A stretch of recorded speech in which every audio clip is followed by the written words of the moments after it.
Free की सलाह गृहलक्ष्मी की लघु कहानी। Short story. हेमंत जी अपना घर बड़े मन से बनवा रहे हैं। कोई कसर न छोड़ी मकान बनवाने में। पूरी जिंदगी का ख्वाब जो पूरा हो रहा था उनका।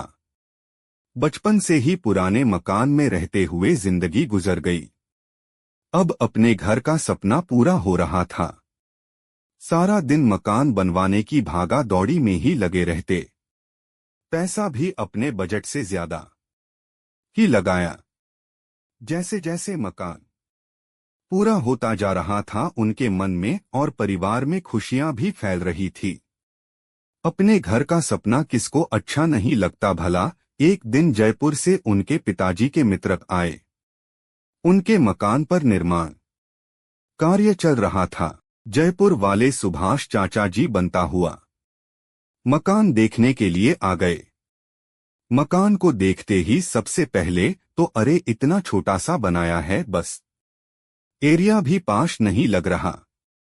फिर अंदर छत को घूरते हुए कहते हैं अब यह पीओपी नहीं चल रही, फॉल सीलिंग का जमाना है अब।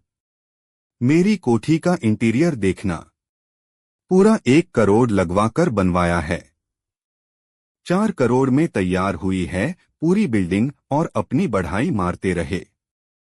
हेमंत सुनते रहे उनकी बेतुकी बातों को डोट। जब उनकी बातें खत्म हो गई तब हेमंत सुभाष चाचा से बोले, चाचा जी आप 50 से 40 लाख रुपया मेरे खाते में डलवा देना। उसके बाद आप जैसा बताएंगे मैं वैसा ही इंटीरियर करा लूंगा, क्योंकि मेरी तो जितनी चादर है मैं उतना ही पैर फैला सकता हूं। मैंने अपनी हैसियत के हिसाब से काम करा दिया। अब आपकी सलाह के हिसाब से काम करने के लिए पैसे भी तो चाहिए ना। अभी आप ही दे देना, आखिर भतीजे के लिए इतना तो कर ही सकते हैं ना। हेमंत की बात सुनकर चाचा सकपका गए।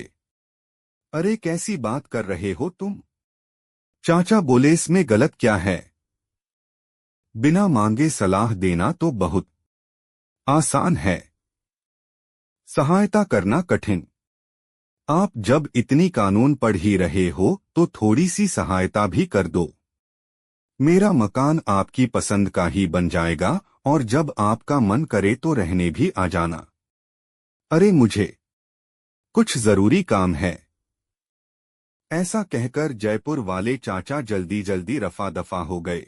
सच की कहा गया है कि किसी की बेटी का विवाह हो या मकान बन रहा हो तो फ्री की सलाह देने वाले बहुत आते हैं। हाथ पकड़कर काम निपटाना वाला कोई मुश्किल से ही मिलता है। हिंदुस्तान में तो वैसे भी फ्री की सलाह का बहुत ही रिवाज है।